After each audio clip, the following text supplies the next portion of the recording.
नमस्कार मैत्रिणींनो, आज आपण बनवणार आहे मसालेदार छोले। ही रेसिपी बनवायला फारच सोपी आहे आणि खायला देखील खूपच छान लागते। आणि सोबतच मी तुम्हाला एक सिक्रेट इन्ग्रेडियंट देखील सांगणार आहे, ज्यामुळे छोल्याची चव फारच छान लागते। एका बाउलमध्ये मी रात्रभर 1 वाटी छोले भिजत घातले होते। फोडणीसाठी कांदा, टोमॅटो, मिरची आणि कोथिंबीर तसेच कढीपत्ता घेतला। इतर मसाले देखील घेतलेले आहेत, त्यांची माहिती मी फोडणी घालताना देईल। आता इथे मी एक कुकर घेतला, तुम्ही पातेलं देखील घेऊ शकता। कुकरमध्ये मी तेल टाकलं आणि फोडणीला जिरं घातलं, सोबतच मिरची देखील टाकून घेतली।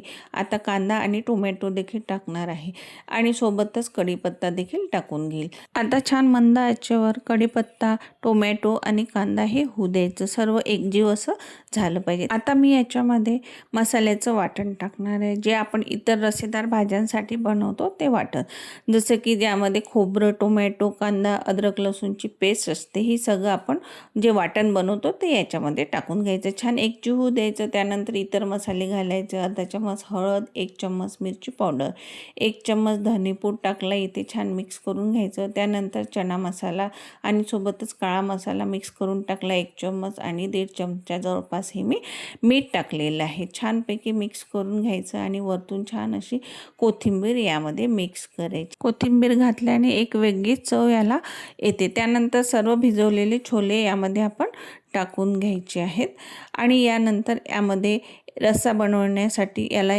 पाण्याची आवश्यकता आहे, तर 1 बाउल इथे छानपैकी आपण पाणी टाकून घेऊ। यानंतर हे सगळं साहित्य छान आपण मिक्स करून घेऊ। यानंतर वेळ येते ती सिक्रेट इन्ग्रेडियंट्स, ज्यामुळे या छोल्यांची चव फारच वेगळी लागते। तर तो सिक्रेट इन्ग्रेडियंट म्हणजे यामध्ये आपल्याला 2 चमचे टोमॅटो सॉस किंवा सॉस नसल्यास तुमच्याकडे तुम्ही केचप देखील यामध्ये टाकू शकता। टोमॅटो सॉस किंवा आपण केचप टाकल्यामुळे ह्या छोले रेसिपीची चव फारच बदलून जाते। यानंतर छोले छान असे मिक्स करून घ्यायचे आणि कुकरचं झाकण बंद करून 5 ते 6 शिट्ट्या होऊ द्यायच्या। 5 ते 6 शिट्ट्या झाल्या की चणे छान आपले असे शिजून येतात। तर अशा प्रकारे आजची ही आपली मसालेदार छोल्यांची रेसिपी तयार झालेली आहे। तुम्ही देखील छोले बनवताना सॉस किंवा टोमॅटो केचपचा वापर करून बघा, चवीमध्ये तुम्हाला नक्की फरक जाणवेल। तर अशा प्रकारे इथे आपले हे गरमागरम छोले तयार झालेले आहे। ही रेसिपी जरूर करून बघा आणि चॅनलला लाईक, शेअर, सबस्क्राईब जरूर करा। धन्यवाद।